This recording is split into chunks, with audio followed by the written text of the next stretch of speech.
नमस्ते दोस्तों, ये वीडियो कैप्चर नॉलेज के इस सीरीज़ का सेकेंड एपिसोड है जिसमें मैंने बिग बैंग और एंशिएंट इंडियन हिस्ट्री के रिलेशन को ब्रेक डाउन किया है। तो अपने सीट बेल्ट्स बांध लीजिए और चलिए मेरे साथ नॉलेज के सफ़र पर।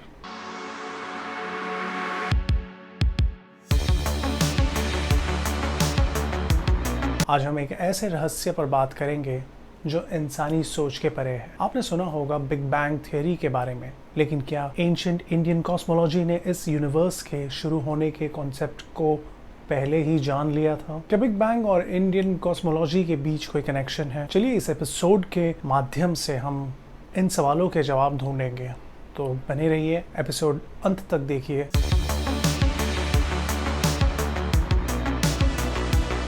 बिग बैंग थ्योरी कहती है कि हमारा यूनिवर्स 13.8 बिलियन साल पहले जन्मा था, जिसकी शुरुआत एक छोटे एक्सट्रीमली डेंस और हॉट पॉइंट से हुई थी, जिसे सिंगुलैरिटी भी कहते हैं। ये सिंगुलैरिटी में यूनिवर्स की पूरी एनर्जी और मैटर कंप्रेस था। फिर एक एक्सप्लोजन हुआ, बिग बैंग, जिसमें हर चीज़ एक्सपांड होना शुरू हुई और ये एक्सपेंशन अब तक चल रहा है। ये एक साइंटिफिक एक्सप्लेनेशन है जो कहती है कि यूनिवर्स एक सिंगल पॉइंट से ओरिजिनेट हुआ और अब तक एक्सपांड हो रहा है। बिग बैंग थ्योरी का आइडिया 1920s में बेल्जियम प्रीस्ट और साइंटिस्ट जॉर्जेस लेमेत्रे ने दिया था, जिन्होंने कहा कि यूनिवर्स एक प्रिमेवल एटम से शुरू हुआ। कुछ साल बीते और रिसर्च ऑब्जर्वेशंस की गई उनके इस स्टेटमेंट पर। फिर एडविन हबल ने ये थियोरी को सपोर्ट किया अपनी गैलेक्सीज की ऑब्जर्वेशन से, जो उन्होंने देखा कि स्पेस में एक्सपैंड हो रही हैं। बिग बैंग अप्रॉक्सीमेटली 13.8 बिलियन साल पहले हुआ। साइंटिस्ट ने ये टाइम एस्टिमेट किया है cosmic microwave background CMB radiation analysis के ज़रिए, जो बिग बैंग के बाद बची हुई हीट है।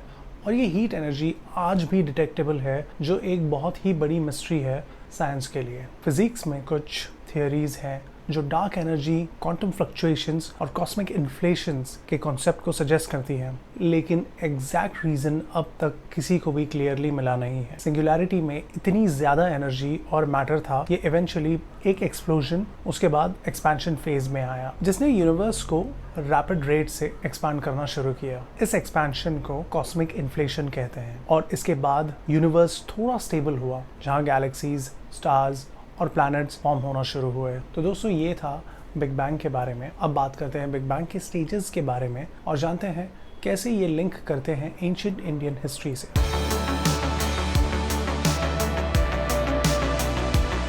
एक समय था जब ना तो आसमान था, न ज़मीन, न प्रकाश और न ही अंधेरा। सब कुछ बस एक महाबिंदु यानी कि एक सिंगुलैरिटी पॉइंट में कंप्रेस्ड था, जिसे साइंटिस्ट सिंगुलैरिटी कहते हैं। ये वो एक शून्य था जो सब कुछ अपने अंदर समाये हुए था। स्पेस, टाइम, मैटर, एनर्जी, ये इन सब का अनइमेजिनेबल पॉइंट था। ये वो स्थिति थी जहाँ से बिग बैंग की शुरुआत हुई। लेकिन क्या आप सबको पता है कि ये कॉन्सेप्ट हमारी एंशिएंट इंडियन हिस्ट्री में भी कई सालों पहले लिखा गया है। आज हम सिंगुलैरिटी को महादेव के कॉन्सेप्ट के साथ रिलेट कर सकते हैं। भगवान शिव, जो खुद शून्य और अनंत दोनों है, पहले हमारे ऋषियों ने कहा कि ये सब कुछ एक ही बिंदु में था और उस पॉइंट का ना कोई आदि था ना कोई अंत। ये वो महाबिंदु है जिसे आज के साइंटिस्ट सिंगुलैरिटी कहते हैं। ऋग्वेद के नासदिया सुक्ता में एक बहुत ही अद्भुत लाइन है, न साथ न साथ, न कुछ था न ही कुछ नहीं था। ये लाइन महादेव के उस रूप को दर्शाती है जिसे हम महाशून्य कहते हैं। महादेव जो हर चीज को अपने अंदर समाकर भी एक शांति और शून्य में स्थित होते हैं, बिल्कुल उस सिंगुलैरिटी पॉइंट की तरह। जैसे भगवान शिव का शून्य से प्रलय और फिर नई सृष्टि में विकास होता है, वैसे ही सिंगुलैरिटी भी प्रलय के महाबिंदु से बिग बैंग की तरह विकसित होती है और सारा ब्रह्मांड उस एक पॉइंट से फैलता है। बिग बैंग के समय पे साइंटिफिक थियरीज कहती हैं कि सिंगुलैरिटी एक ऐसे पॉइंट पर था जहां स्पेस और टाइम का कोई मतलब ही नहीं था। जैसे महादेव का महाकाल रूप जो टाइम के बंधन से परे है। अल्बर्ट आइंस्टाइन के जनरल रिलेटिविटी के इक्वेशंस में भी ये स्टेट आता है। लेकिन जब साइंटिस्ट क्वांटम मैकेनिक्स के साथ सिंगुलैरिटी को समझने की कोशिश करते हैं तो थियरीज इनकम्प्लीट हो जाती हैं, क्योंकि सिंगुलैरिटी का असल नेचर अब तक किसी के समझ में नहीं आया है और ये बिल्कुल एक मिस्ट्री है। और अगर हम महादेव के रूप को देखें तो महाशून्य में महादेव वो स्थिति है जो ना तो टाइम में है और ना स्पेस में है। ये टाइमलेस, फॉर्मलेस और स्पेसलेस स्टेट भगवान शिव के उस शून्य रूप का ही रिप्रेजेंटेशन है जिसमें प्रलय और सृष्टि दोनों का आधार है। ऋग्वेद, जिसे माना जाता है सबसे पुरानी कॉस्मोलॉजी स्क्रिप्चर, एक ऐसे कॉन्सेप्ट का जिक्र करती है जिसे मॉडर्न कॉस्मोलॉजी या मॉडर्न साइंटिस्ट आज समझने की कोशिश कर रहे हैं। मंदुक्य उपनिषद में भी कहा गया है, एकोहम बहुस्यम, यानी मैं एक हूँ लेकिन बहुत बनूंगा। ये कॉन्सेप्ट भी बिल्कुल बिग बैंग और सिंगुलैरिटी से मिलता है, जिसमें एक बिंदु से अनंत डिमेंशंस और रियलिटीज का विकास होता है। तो ये था दोस्तों सिंगुलैरिटी के बारे में। अब बढ़ते हैं आगे और एक्सपेंशन यानी कि कॉस्मिक इन्फ्लेशन कैसे हुआ और इसका कनेक्शन एंशिएंट इंडियन हिस्ट्री से क्या है ये समझते हैं। बिग बैंग के कुछ सेकंड्स बाद एक रैपिड एक्सपेंशन हुआ जो कॉस्मिक इन्फ्लेशन कहलाता है। ये एक्सपेंशन इतना तेजी से हुआ कि सिंगुलैरिटी का साइज बहुत ही छोटे से एक ह्यूज पेस में बढ़ गया। ये स्टेज कुछ सेकंड्स तक ही रहा, लेकिन उस वक्त यूनिवर्स के साइज में billions and trillions galaxies, stars, अन्यथा इनफाइनाइट ऑब्जेक्ट्स का जन्म हो चुका था। कॉस्मिक इन्फ्लेशन के बाद भी यूनिवर्स का एक्सपेंशन हो रहा था, लेकिन पहले की तरह फास्ट नहीं, बल्कि इस वक्त थोड़ा स्लो हो रहा था। ये इन्फ्लेशन यूनिवर्स के आज तक चलने वाले एक्सपेंशन का बेस था। कॉस्मिक इन्फ्लेशन का आइडिया 1980s में साइंटिस्ट एलन गुट ने प्रपोज किया था। उन्होंने सजेस्ट किया कि ये एक रैपिड एक्सपेंशन तब हुआ जब एक हाइपोथेटिकल एनर्जी फील्ड यानी कि इन्फ्लेशन फील्ड ने सिंगुलैरिटी पर एक्ट किया। कॉस्मिक इन्फ्लेशन ने एनर्जी को इक्वली स्प्रेड किया, जिससे मैटर और एंटी मैटर के पार्टिकल्स बनाए गए, जो बाद में क्लस्टर्स और गैलेक्सी के फॉर्मेशन में हेल्प करते हैं। महादेव की शून्य अवस्था से जब बिग बैंग जैसा एक इवेंट होता है और क्रिएशन शुरू होता है, तो उस मोमेंट के बाद यूनिवर्स में एनर्जी और मैटर का विकास होता है। और यही मोमेंट है जहां ब्रह्मा का रूप एक क्रिएटर के रूप में आता है, यानी महादेव के कॉस्मिक तांडव से प्रलय के बाद ब्रह्मा उस क्रिएटिव फोर्स को एम्बॉडी करते हैं जो एक बेसिकली स्ट्रक्चर्ड यूनिवर्स बनाता है। ब्रह्मा को यूनिवर्स का प्रथम देवता माना जाता है, जो यूनिवर्स के हर एक तत्व और प्रकृति के रचना में लगते हैं। ये वैसे ही है जैसे बिग बैंग के बाद हाइड्रोजन और हीलियम जैसे एलिमेंट्स बनकर स्टार्स और गैलेक्सीज के फॉर्मेशन में शुरू होते हैं। हिंदुत्व में सृष्टि यानी कि क्रिएशन और प्रलय यानी कि डिस्ट्रक्शन का कॉन्सेप्ट दिया गया है। ये एक ऐसे एक्सप्रेशन को रिप्रेजेंट करता है जहां यूनिवर्स यानी कि ब्रह्मा के सांस लेने पर एक यूनिवर्स शुरू होता है और उनके सांस छोड़ने पर वो सेम यूनिवर्स कोलैप्स होता है। ब्रह्मा के 4 मुख को चारों दिशाओं में देखा गया है। ये सिंबलिज्म कॉस्मिक एक्सपेंशन का रिप्रेजेंटेशन है। सिंगुलैरिटी के एक्सपैंड होने पर यूनिवर्स चारों दिशाओं में फैलता है और ये बिल्कुल ब्रह्मा के 4 सर और उनके सृष्टि में चारों दिशाओं में देखने के प्रतीक से मिलता है। ब्रह्मा का ये रूप भी समझाता है कि शून्य यानी कि महादेव से एनर्जी का विकारण होता है और ब्रह्मा के रूप में एक व्यवस्थित स्ट्रक्चर बनने लगता है, जो बिग बैंग के थियरी में स्ट्रक्चर फॉर्मेशन के कॉन्सेप्ट से मिलता है। अगर सिंगुलैरिटी से हम प्रलय और क्रिएशन की जर्नी देखें तो महादेव शून्य में बंद वो एनर्जी है और ब्रह्मा उस एनर्जी के विकास और व्यवस्था का रूप है। तो दोस्तों यहाँ तक तो हमने जाना कि पॉइंट ऑफ सिंगुलैरिटी क्या है, उसको कैसे कनेक्ट किया है एंशिएंट इंडियन कॉस्मोलॉजी से।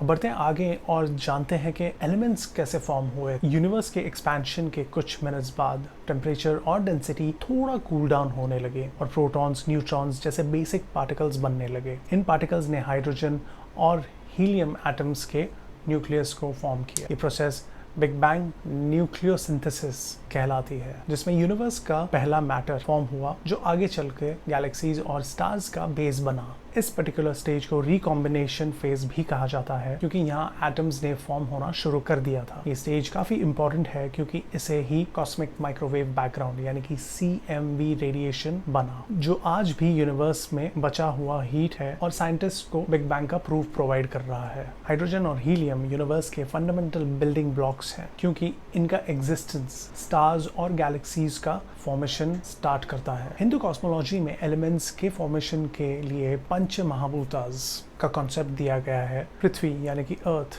जल यानी कि वाटर, अग्नि यानी कि फायर, वायु यानी कि एयर और आकाश यानी कि स्पेस। ये महाभूतास यूनिवर्स के बेसिक एलिमेंट्स हैं जो कि आगे सब कुछ बनाने में अपना इम्पोर्टेंट रोल प्ले करने वाले हैं। पृथ्वी और आकाश का कॉम्बिनेशन बिग बैंग के एलिमेंट्स फॉर्मेशन के प्रोसेस से काफ़ी सिमिलर है, क्योंकि ये भी बेसिक एलिमेंट्स हैं जो यूनिवर्स को डेवलप करने में आगे चल के काम आने वाले थे। बिग बैंग के कॉन्सेप्ट में ये सोचने की बात है कि क्या ये सब एक रैंडम एक्सप्लोजन था या फिर कुछ कॉस्मिक ऑर्डर का हिस्सा था। तो दोस्तों बिग बैंग हुआ, बिग बैंग से सिंगुलैरिटी हुई, सिंगुलैरिटी के बाद एलिमेंट्स फॉर्म हुए। अब आया पार्ट इन सारी चीज़ों को ऑर्डर में लाने का।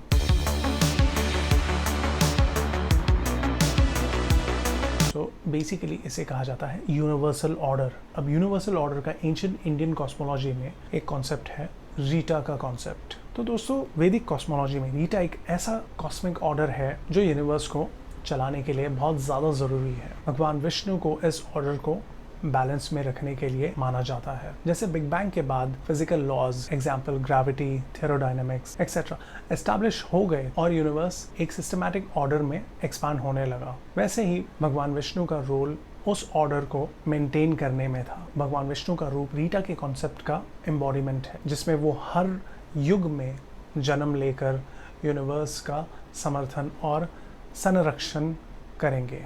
जिस तरह बिग बैंग के बाद जो भी कॉस्मिक लॉज जैसे ग्रेविटी, मोशन और टाइम बने, सब एक तरह के रीटा का ही पार्ट है। भगवान विष्णु का हर अवतार यूनिवर्स में उस ऑर्डर और धर्म को बनाए रखने के लिए होता है। जैसे भगवद गीता में भी कहा गया है, यदा यदा ही धर्मस्य ग्लानिर्भवति भारत। ये सेंटेंस रीटा को रिप्रेजेंट करता है, जिसमें भगवान विष्णु यूनिवर्स का एक इक्विलिब्रियम मेंटेन करते हैं। भगवान विष्णु एक तरह से कॉस्मिक लॉज के एक लिविंग एम्बॉडीमेंट है, जो बैलेंस और सस्टेनेंस के लिए रीटा यानी कि यूनिवर्सल ऑर्डर का आधार बनकर यूनिवर्स की स्टेबिलिटी को बनाए रखते हैं। तो दोस्तों ये था यूनिवर्सल ऑर्डर के बारे में। हमने पहले जाना डिस्ट्रक्शन, फिर जाना क्रिएशन, फिर जाना बैलेंस के बारे में। बढ़ते हैं आगे और जानते हैं ये जो क्रिएशन है ये एक्सीडेंटली हुआ था या इसके पीछे एक सोची समझी साजिश या प्लान था।